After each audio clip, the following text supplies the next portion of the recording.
All right. And now I have great pleasure in introducing another good friend of mine. Would you please welcome, this is a long title, so bear with me. This is the Reverend Canon Dr. William Danaher, Rector, Christ Church Cranbrook, and Canon for Interfaith Ecumenical Relations, the Episcopal Diocese of Detroit. William? I'll never live up to that title in my entire life. It's the best title ever, but what does that mean? I want to begin by thanking Samantha Rogers for organizing this event. I also want to honor everybody who has spoken today because you all have shed blood for your movement. And we are latecomers to this. I'm here because primarily I have a child who is non-binary. And when this happened, I called a friend of mine who is a priest, and I said to her, because she had a trans daughter, I said, maybe we should write something up for our church to sign up to. And we had a convention last week in which we gathered all 14,000 people were gathered through 400 representatives, and we wrote up this resolution, and it was a simple resolution. It said that trans and non-binary persons are beloved children of God and do equal rights and privileges. That was it.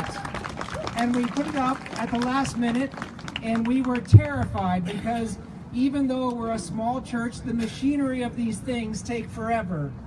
And we were afraid that we'd be thrown out on procedure or something like that. And I'm happy to report to you that the entire diocese voted as one. They voted unanimously to support that resolution. And part of that resolution was that we would individually step up and support the trans and non-binary community whenever their rights and equal privileges and rights were at stake.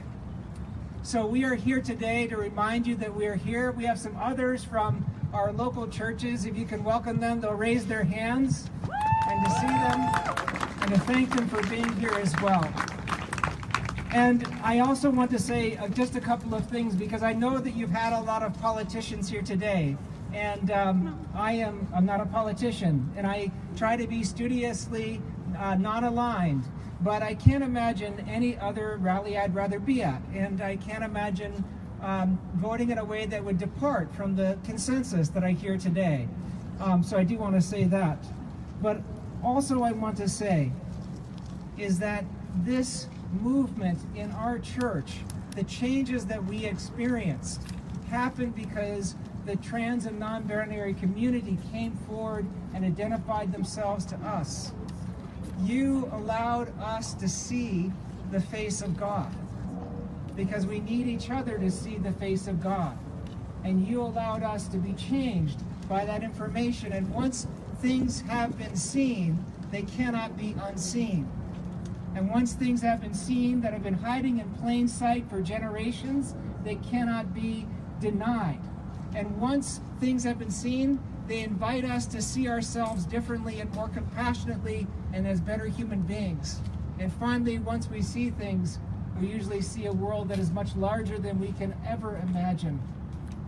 So thank you for stepping forward.